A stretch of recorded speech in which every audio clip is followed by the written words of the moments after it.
Hello everyone, स्वागत आपका मेरे चैनल में। आज की इस वीडियो में मैं आपको बताऊंगी कि मैं अपने बेबी की मालिश कैसे करती हूँ और कौन कौन से टिप्स है जिनको मैं यूज़ करती हूँ। मैं अपना एक्सपीरियंस इस वीडियो के अंदर शेयर करूंगी कि मैं कौन सा ऑयल यूज़ करती हूँ, क्या स्टेप्स है, किन चीज़ों का हमें ध्यान रखना चाहिए मालिश करते वक्त। एवरीथिंग अबाउट बेबी मसाज आज के इस वीडियो में हम डिस्कस करेंगे। सो बिना देरी के आज का वीडियो हम स्टार्ट करते हैं। श्री 4 मंथ की हो चुकी है और इसके मसाज का कुछ टाइम ऐसे है ना कि जैसे ये सुबह 8 बजे के आसपास उठती है तो फिर ये फीड करके थोड़ी देर वापस सो जाती है। तो जब ये दोबारा जब उठती है 10 साढ़े 10 बजे के आसपास, और तब तक मेरे भी घर के जैसे सारे काम होते हैं वो ख़त्म हो जाते हैं। मेरा ब्रेकफास्ट हुआ, साफ़ सफाई वगैरह का काम हुआ, तो उस वक्त ये थोड़ा फ्रेश भी होती है, तो मैं इसे थोड़ा सा फीड करवाती हूँ। क्योंकि जब बच्चे सो के उठते हैं ना, उन्हें थोड़ी भूख लग जाती है। तो मैं ज़्यादा फीड नहीं करवाती क्योंकि मुझे इसकी मालिश करनी है। तो अगर हम ज़्यादा फीड करवाएंगे तो हो सकता है वोमिटिंग हो जाए उस वक्त। तो बच्चे को थोड़ी सी फीड करवाना मालिश से पहले ज़रूरी है। इस बात का हमें ध्यान रखना चाहिए कि बच्चे की मालिश से पहले ना उसका नींद पूरी होनी चाहिए और उसका पेट थोड़ा भरा हुआ होना चाहिए, तभी बच्चा फ्रेश होगा, हैप्पी मूड में होगा और वो मालिश को एंजॉय कर सकेगा। और बच्चों को ना मसाज करने से पहले थोड़ा इंटरटेन करना ज़रूरी है, उनके साथ थोड़ी बातें करना, उनके टॉय के साथ थोड़ी मस्ती करना बहुत ज़रूरी है। फिर हम मालिश स्टार्ट करते हैं। ये स्टेप भी बहुत ज़रूरी है। अगर आप बच्चा रोता है, उसे भूख लगी होगी या उसकी नींद नहीं पूरी होगी तो भी वो इरिटेट होता है। तो चलो हम आज की वीडियो स्टार्ट करते हैं। यहाँ पे मैं ऑलिव ऑयल का यूज़ कर रही हूँ। आप चाहो तो किसी भी ऑयल का यूज़ कर सकते हैं। नारियल का तेल हो, डाबर लाल तेल हो, उसका यूज़ कर सकते हैं। तो सबसे पहले ना सर से मालिश करनी चाहिए, लेकिन श्रेया कुछ ऐसा है ना, उसके फेस और सर पे हाथ लगाती है ना, वो रोने लग जाती है, फिर उसका पूरा मूड खराब हो जाता है, वो मालिश करवाती नहीं है। तो मुझे हमेशा पैरों से स्टार्ट करनी पड़ती है, क्योंकि इसके फेस पे अगर मैं जैसे नहा के आती है लोशन भी लगाती हूँ ना, तो भी रोना शुरू कर देती है कि मुझे नहीं लगवाना हाथ। तो मैंने इसका सबसे लास्ट में इसके सर और फेस पे करूँगी। तो मैंने इसकी पैरों से मसाज करनी शुरू की है। आप अच्छे से देखिए, जिस तरीके से मैं अपने हाथों का यूज़ कर रही हूँ उसी तरीके से इसके हल्के हल्के हाथ। जब भी हम छोटे बेबी की मसाज करते हैं तो हमें हाथों का ज़्यादा प्रेशर नहीं देना है। इससे बच्चे को हो सकता है दर्द भी हो, वो इरिटेट हो जाएगा। क्योंकि जब हम भी मसाज वगैरह करवाते हैं तो हम भी एकदम हल्के हल्के हाथों से करवाते हैं, तो उससे बॉडी रिलैक्स होती है। तो हल्के हल्के हाथों से करिए। इस तरह के इस पैर के नीचे आप इसमें मसाज करिए। इसकी फिंगर्स के ऊपर करने हैं, क्योंकि छोटी छोटी फिंगर्स होती है ना, तो इनके बीच में भी कचरा वगैरह इकट्ठा हो जाता है। तो अच्छे से फिंगर्स पे करना है। फिर यहाँ पे कुछ पॉइंट्स होते हैं, उनको प्रेस करना है, और जो भी जॉइंट्स वगैरह होते हैं उन सब पे भी आपको अच्छे से मसाज करनी है। वैसे सबका अपना अपना तरीका होता है मसाज करने के, बहुत से तरीके हैं। आपके घर में दादी नानी जैसे करते हैं आप वैसे कर सकते हैं। मैंने जो देखा है, जो सीखा है, मैं उसी हिसाब से करती हूँ। और मालिश करने से ना ब्लड का जो सर्कुलेशन होता है वो बहुत अच्छा होता है। बॉडी को रिलैक्स मिलता है, बच्चे को नींद अच्छी आती है, और जितना बच्चे नींद लेंगे ना उनकी ग्रोथ उतनी ही अच्छी होती है। मसाज करने से जो होते हैं, जो स्किन पे बाल वगैरह होते हैं, वो भी निकल जाते हैं। पैरों पे करते वक्त इसके घुटने पर अच्छे से करें, रब करके करें। इस तरीके से सर्कुलर मोशन में राउंड राउंड करते हुए करें। जितने भी जॉइंट्स है जहाँ पे, उन पे अच्छे से करें। ये देखिए, इस तरीके से बच्चों को ना आराम मिलता है, रिलैक्स होते हैं वो भी। बच्चे पैर की मालिश बहुत अच्छे से कराते हैं, ये मैंने बहुत बार देखा है। आपको ना मालिश करते वक्त बहुत ज़्यादा तेल की ज़रूरत नहीं है कि आप बहुत ज़्यादा तेल ही तेल लगाओ। नहीं, तेल का यूज़ हम इसलिए करते हैं ताकि हमारे हाथ में चिकनाहट आए और हमारे हाथ अच्छे से मालिश करते वक्त चले। बहुत ज़्यादा ऑयल की हमें नीड नहीं होती है ऑयल की। तो आप ऐसे नहीं कि भर भर के आधी कटोरी उसमें तेल ही तेल से बच्चे को पूरा नहला दो, इस तरीके से आपको नहीं करना है। बच्चे इससे इरिटेट भी हो जाएगा। और पैरों की मसाज करने के बाद मैं अब इसकी टमी की मसाज कर रही हूँ, जो कि बहुत ज़रूरी है। मालिश ना ऊपर से नीचे फिर नीचे से ऊपर दोनों तरीके से मैं करती हूँ, और जहाँ पे भी फोल्ड्स होते हैं ना हमें वहाँ करनी चाहिए अच्छे से। क्योंकि बच्चा होता है ना कि सिकुड़ा हुआ होता है, वो जब होता है, जब एकदम सिकुड़ा हुआ होता है, तो मालिश करने से वो चीज़ें खुलती है, मसल्स स्ट्रॉन्ग होते हैं, उसको स्ट्रेंथ मिलती है। पेट पे ना अच्छे से मालिश करने से जो भी गैस वगैरह होती है बच्चे में, उसमें बच्चों को बहुत आराम मिलता है। उनकी गैस अच्छे से पास होती है, क्योंकि छोटे बच्चों में वो दूध ही पीते हैं, तो दूध से उनको गैस, ये नॉर्मल है, ये हर बच्चे में होता ही होता है कि उनको गैस बनती है। फिर इसलिए आप पेट की मसाज अच्छे से करें, सर्कुलर मोशन में, ऐसे ऊपर से नीचे आके एकदम हल्के हल्के हाथों से इस तरीके से करें। मालिश अगर आप सही तरीके से करोगे ना, बच्चा रोएगा भी नहीं और वो बहुत खुश होकर करवाएगा। पर कुछ कुछ बच्चे होते हैं ना कि उनको यहाँ हाथ नहीं लगाओ, वो एक अलग बात होती है कि उनको इरिटेशन होती है कि हाथ नहीं लगाओ। अदरवाइज बच्चे की नींद पूरी है, और उसे भूखा नहीं है तो वो अच्छे से मालिश को एंजॉय करेगा। तो इसी तरीके से मैं इसके शोल्डर के ऊपर, इसके चेस्ट के ऊपर जिस तरीके से मैं सर्कुलर मोशन में कर रही हूँ, आपको उसी तरीके से हल्के हल्के हाथों से बच्चे की मालिश करनी है।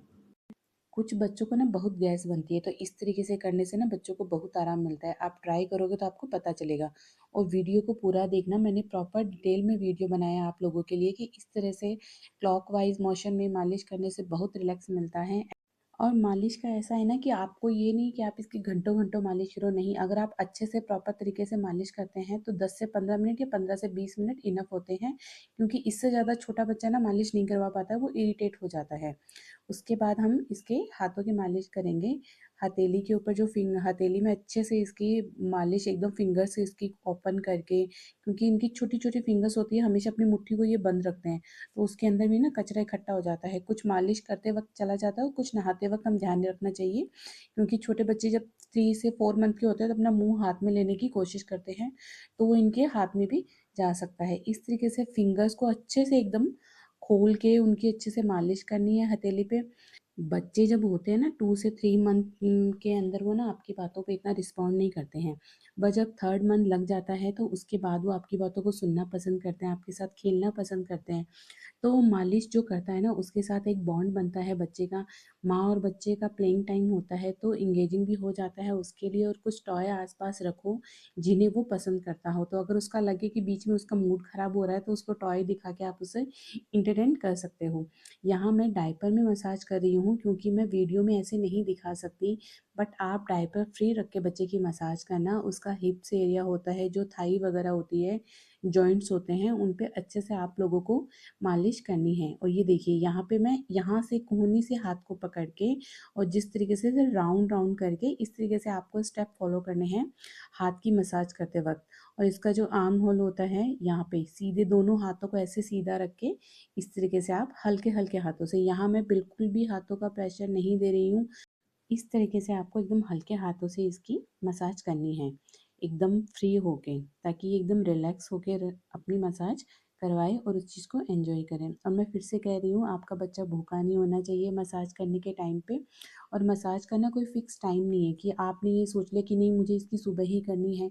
आप जब भी फ्री हो और आपका बेबी अच्छे मूड में हो तो आप कर सकते हैं, 2 बार कर सकते हैं। अच्छा होता है 2 बार करना, एक सुबह कर लो एक शाम को कर लो, कुछ लोग तो 3 बार भी करते हैं। भाई जैसे आपको टाइम मिले आप उस अकॉर्डिंग कर सकते हैं। कोई टाइम ऐसा नहीं होता है कि नहीं मुझे इसी वक्त करनी है, ऐसा ऐसा तो कभी टाइम बच्चे के साथ फिक्स करना ही मत, क्योंकि बच्चे का, हमारा मूड होता है कि हम इस वक्त कर लें, लेकिन बच्चे का मूड हमें नहीं पता होता कि वो कब हैप्पी होगा। लेकिन जब भी वो हैप्पी हो तब आप उसे मसाज का टाइम दे सकती हैं। इसलिए रिलैक्स रहो, जब बेबी हैप्पी हो तो आप दोनों चीज़ को एंजॉय करेंगे, आप भी उसकी मालिश करते वक्त एंजॉय करेंगे, बेबी भी एंजॉय करेगा। तो इसको एक काम की तरह मत सोचो कि ये करना ही है, हैप्पी मूड से करो। इसके बाद हम इसके करेंगे बैक मसाज करेंगे। इसको बैक मसाज कराना काफ़ी पसंद है, उस वक्त ये बिल्कुल भी, अब देखो इसका मुंह थोड़ा सा और बनने लग गया है कि नहीं अब बहुत देर हो गई है। तो इसके बाद में हम इसकी बैक मसाज करेंगे। बैक मसाज करना भी उतना ही ज़रूरी है, क्योंकि इस तरह से करने बच्चों को बहुत रिलैक्स मिलता है, उसको टमी टाइम मिलता है, और वो टमी टाइम ना बहुत अच्छा होता है। तो यहाँ पे ना इसके बैक मसाज में वही स्ट्रोक दे रही हूँ जो मैंने पेट के ऊपर किए थे ना, उसी तरीके से सेम आपको हल्के हाथों से ऊपर से नीचे की तरफ करना है। और इस तरीके से फिंगर से इसके अच्छे से जो बीच में है उसको अच्छे से सर्कुलर मोशन में रब करके करना है। तो आपको हल्के हल्के हाथों से इसकी, देखो बॉडी की दोनों हाथों का यूज़ करके ऊपर से नीचे, नीचे से ऊपर, इस तरीके से। और गर्दन के पास जो इसके फोल्ड होते हैं ना, आपको वहाँ पे भी थोड़ा सा ऑयल लगा के, क्योंकि बच्चे की गर्दन ऐसी झुकी भी रहती है, तो वहाँ पे 2-3 जो सलवटे टाइप से ऐसे दिखाई देती है, तो वहाँ पे आप ऑयल लगा के हल्के हल्के हाथों से, मतलब ऐसा कोई भी बॉडी पार्ट नहीं छोड़ना है जहाँ आपको मालिश नहीं करनी है। उसके फिंगर्स हो, उसके लेग्स हो, उसके नेक हो, उसका आर्म होल, उसके हथेली, सब जगह आपको मसाज करनी है अलग अलग पोर्शन में। तो इस टाइम में ना 15 से 20 मिनट आपको आराम से निकल जाते हैं, अगर आपका बच्चा रोता नहीं है और अच्छे से मसाज करवाता है तो। जब तक वो रोता नहीं है ना, 10-15 मिनट आप अच्छे से उसकी मसाज कर सकते हैं। और पीछे लेटा के, मतलब बैक की साइड लेटा के ना, इसके पैरों के जहाँ पे देखिए, इसके घुटने से ऊपर ना थोड़े फोल्ड होते हैं, सलवटे से आ जाती है बच्चे में ना, तो वहाँ पे भी आप अच्छे से करिए। हाथी इसकी जो पगथली बोलते हैं पैरों के, उस पे आप अच्छे से रब करिए, तो बच्चा बहुत एंजॉय करता है इस तरीके से करने से। एंड जो न्यू मोम है ना, उनके लिए वीडियो बहुत यूज़फुल है, क्योंकि न्यू एक्सपीरियंस होता है उनके लिए। वैसे तो हर घर में ना बड़े होते हैं, उन्हीं उनको एक्सपीरियंस होता है, बट जो अकेले रहते हैं ना, बड़े नहीं होते, तो उनके लिए है बहुत हेल्पफुल होगा कि इस तरीके से मालिश बच्चे की करनी चाहिए। तो आई होप उनके लिए वीडियो बहुत यूज़फुल रहेगा। उसके बाद ना अब इसकी सब जगह हो चुकी है, अब बारी थी इस फेस की। अब फेस को करते वक्त इसलिए ना मैं पूरे टिप्स नहीं बता पाई आपको फेस पे, क्योंकि ये हाथ लगाती है ना रोने लग जाती है, इसको बिल्कुल भी पसंद नहीं इसको फेस को कोई टच करे। तो इस तरीके से आपको जो इसके कान है उस पे हल्का सा ऑयल लगा के कानों पे करना है, इसकी जो फोरहेड है उसके ऊपर ऑयल लगा के करना है, इसकी जो नोज़ है उसके पास आपको इस तरीके से, बस मैंने एक स्टेप ऐसे ही करके बताया क्योंकि ज़्यादा देर करूँगी तो इसका रोना हो जाएगा शुरू। फिर इसकी फिंगर ये होठ के ऊपर यहाँ पे करनी है, होठ के नीचे यहाँ पे, वहाँ पे करनी है आपको हल्के से ऑयल से मसाज। अब मैं इसको एंटरटेन कर रही थी कि थोड़ी देर के लिए शांत हो जाए, तो मैं वीडियो पूरा बना लूँ इसका। फिर इसने नहीं करवाया तो मैं इसके पास जो टॉय था टेडी, तो मैंने आपको उसके ऊपर छोटे छोटे से स्टेप बताए हैं। ये देखिए मैं हल्के हल्के हाथों से इसको बहुत, कि ताकि इसको पता नहीं लगे, और इस तरीके से कर रही हूँ। और आपको ऑयल सर की भी मसाज करनी है, ऑयल लेके अच्छे से जैसे हम करते हैं मसाज अच्छे से करनी है। और इसके जो बीच में यहाँ पे तालू होता है उसमें एंड में हम थोड़ा सा तेल लगाएंगे उसको भरने के लिए। ये भी मैंने अपने घर में जो बड़े हैं उन्हीं को देखा है करते हुए कि यहाँ तेल लगाने से जल्दी भर जाता है। तो इस तरीके से अब मैं इसको एंटरटेन कर रही हूँ यहाँ पे।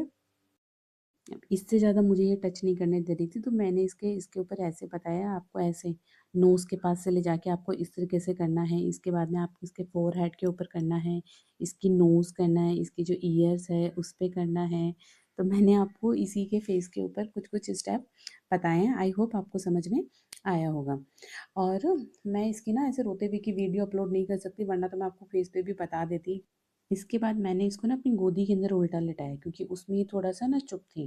तो फिर मैंने इसकी थोड़ी-सी पीछे से ही ऑयल करके इसके बालों में अच्छे से ऑयलिंग की, और इसके बालों की थोड़ी मसाज की, थोड़ी-सी इसकी गर्दन के आस-पास किए, थोड़े से इसके जो शोल्डर है उसके पास वहाँ पे इसकी मालिश की, और थोड़ा-सा इसकी बैक में, और इसको, ताकि जो भी गैस वगैरह की जो प्रॉब्लम है ना बच्चों को रहती है वो ना हो, क्योंकि गोदी के अंदर मेरी आ गई थी ये, तो ये चुप थी, तो मैंने थोड़ा-सा इसके और अच्छे से मालिश कर दी। तो आपको हमेशा ना इन छोटी-छोटी चीज़ों का ध्यान रखना है कि बच्चे का, सबसे पहले तो बच्चे का पेट भरा हुआ हो, उसकी नींद अच्छे से हो, और वो जब हैप्पी मूड में हो, खेल के मूड में हो, तभी उसकी मालिश करें। वरना तो आप ज़बरदस्ती करेंगे तो बच्चा इरिटेट होगा, और इरिटेट होगा तो आप भी इरिटेट होगे, बस 5 से 10 मिनट किया, छोड़ो ये रो तो रहा ही है। तो इस तरीके से नहीं करना है, बच्चा एकदम रिलैक्स हो तभी उसके साथ आप करिए, और एकदम हल्के हाथ से करना मसाज। मसाज करना बच्चे का ज़रूरी होता है, क्योंकि उसका ब्लड का जो सर्कुलेशन आता है वो अच्छा होता है। तो आपको आई होप ये वीडियो समझ में आया होगा। और एक्सरसाइज करवाने, सॉरी, मालिश करने के बाद ना मैं इसको कुछ एक्सरसाइज वगैरह करवाती हूँ पैरों की। तो अब आगे हम वही एक्सरसाइज देखते हैं। आप भी ये ज़रूर मतलब मालिश करने के बाद एक्सरसाइज वगैरह ज़रूर करवाना। अगर आपका बच्चा चुप है, वो रो नहीं रहा है, आपको वो मालिश के लिए टाइम दे रहा है, और तो आप ये तो ज़रूर मैं करना। कुछ ना, अभी ये चुप थी तो मैं इसकी कुछ 2-3 पैरों की एक्सरसाइज होती है, कुछ हाथों की एक्सरसाइज होती है, वो इसको ज़रूर कराती हूँ। और एक ना सबसे ज़रूरी बात, कि बच्चा की जब हम मालिश कर देते हैं तो उसको तुरंत हमें जाके ले जाके उसको नहलाना नहीं है, ऐसा बिल्कुल भी नहीं करना है। उसको वो एकदम, उसकी जो शरीर होता है ना वो एकदम गर्म होता है, मालिश करके उसको रिलैक्स मिलता है, तो उस वक्त वो सोने के मूड में होता है। तो आप मालिश करने के बाद उससे थोड़ी देर बातें करिए, उससे खेलिए। अगर उसे नींद आ रही है तो उसे आप फीड करवा के सुला दीजिए। श्री तो ऐसे करती है ना कि कभी कभी तो इतनी रिलैक्स हो जाती है, इतना आराम मिलता है उसे, कि वो कपड़े पहनाते पहनाते ही सो जाती है, या कभी कभी क्या होता है कि मालिश करती करती सो जाती है, एकदम आंखें बंद होने लग जाती हैं उसकी। तो मैं तो उसको जो मालिश से पहले कपड़े होते हैं ना पहना के रखती हूँ, वही वापस पहना देती हूँ, और फीड करवा के उसे सुला देती हूँ। फीड करते करते ही उसे नींद आ जाती है, वो फीड प्रॉपर करती ही नहीं है, उसे बस ये होता है कि मुझे अब सोना है। तो बच्चों को इतना आराम मिलता है मालिश करने के बाद में।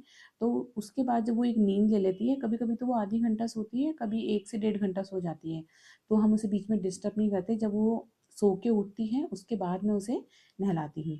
सो आई होप आपको ये सारे स्टेप समझ में आए होंगे, आपको ये वीडियो अच्छा लगा होगा।